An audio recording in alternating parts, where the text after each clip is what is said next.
नहीं किया। अतिक्रमण वाली बात आती है, विधायक जी फोन लगाते हैं, पता नहीं तहसीलदार साहब के पास भी लगाते हैं, थाना प्रभारी जी के पास भी लगाते हैं, क्या वजह रही हो, आज तक वो अतिक्रमण नहीं हटा। लेकिन आज जरूर बोला, अभी टीआई साहब का फोन आया था कि हम अतिक्रमण इस धरने के बाद में तुरंत हटा देंगे, आप वहाँ पे व्यवस्था कर लीजिए मशीनों की। तो साथियों, ये समस्या है, ये सरकार बिल्कुल ध्यान नहीं दे रही है। जो कांग्रेस की पंचायतें हैं, हम जानते हैं कांकरिया का एक रोड था जो भाजपा ने कैंसिल करवाया सिकंदरी का, वो आदरणीय हमारे राजा साहब और डॉक्टर साहब ने जाकर वो जिला पंचायत में स्वीकृत करवाया। वो सौगात कांग्रेस ने दी।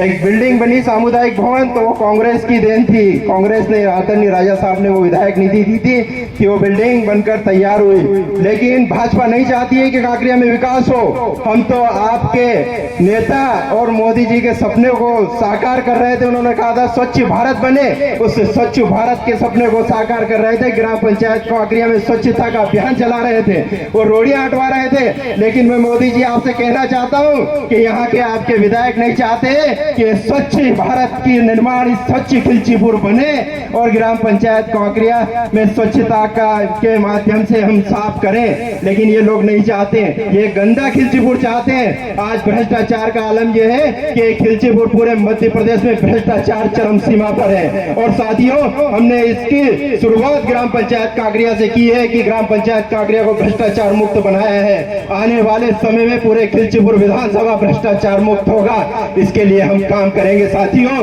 दिसंबर से हम हर गांव जाएंगे और भ्रष्टाचार के खिलाफ आवाज उठाएंगे। साथियों, आप लोग भी इस भाजपा से डरने की जरूरत नहीं है, पूरी गर्मजोशी के साथ कांग्रेस का साथ दीजिए, निश्चित हम इन भ्रष्टाचारियों के खिलाफ आवाज उठाएंगे। साथियों, आज मेरे गांव में ये कंडीशन है, 20-25 इतने गरीब परिवार के लोग हैं जिनके बीपीएल नहीं बन रहे हैं। यहाँ पर तहसीलदार साहब उपस्थित हैं। मैंने कई बार आपसे निवेदन किया, साहब इनके पास 1 बीघे जमीन नहीं है। ये सामने बैठा है राहुल, जिसके पास में मकान नहीं है, इसको मकान रहने के लिए जगह हमारे परिवार ने दे रखी।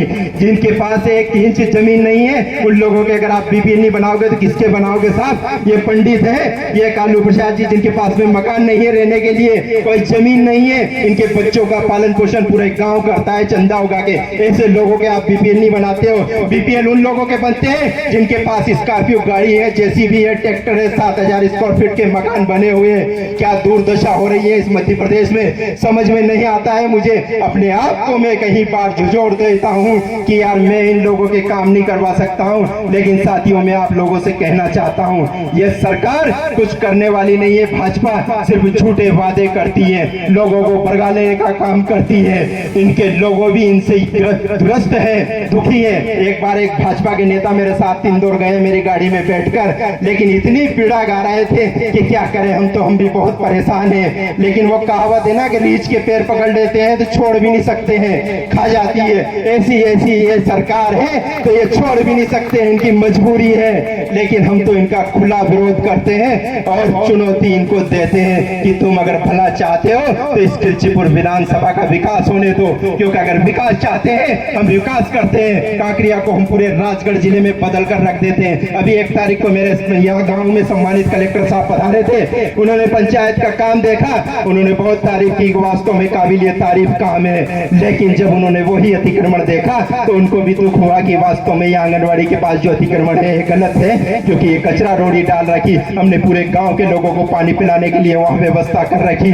वो गंदा पानी उस कुएं में जाता है। वो कचरे रोड़ियां हटाने के लिए हम आवेदन दे रहे हैं। एक रोड़ी हटाने के लिए एक सरपंच को अगर 3 महीने इंतजार करना पड़ता है तो कैसे स्वच्छ भारत का निर्माण होगा, कैसे आत्मनिर्भर भारत बनेगा? मोदी जी, मोहन यादव जी, ध्यान दीजिए इस खिलचीपुर विधानसभा पर। ये दोगली राजनीति बंद करिए और सत्ता विपक्ष सबका काम करिए। आज प्रशासन में गुरूर का पंख लगा हुआ है इस खिलचीपुर विधानसभा में। 17-18 महीनों से ये हवाई जहाज की भांति उड़ान भर रहे हैं, लेकिन इनको पता नहीं है कि इनका प्लेन कब अहमदाबाद में जाकर क्रैश हो जाएगा। तो सुधर जाओ और ये उड़ान मत भरो मेरे साथियों, क्योंकि समय बदलने में टाइम नहीं लगता है। 28 में हमारी सरकार आने वाली है और हम इस पर जरूर आपको जवाब देंगे, ये बात भी याद रखना। मैं जो सोचता हूँ उसको करके छोड़ता हूँ, चाहे प्राण तन से निकल जाए, लेकिन हम अपने वादे पर खरे उतरते हैं और वादा पूरा करेंगे। मैंने मेरी पंचायत से जो वादा किया, भले ये भ्रष्ट सरकार हमें ना दे, लेकिन हम अपने वादे पर 100% खरे उतरेंगे और वो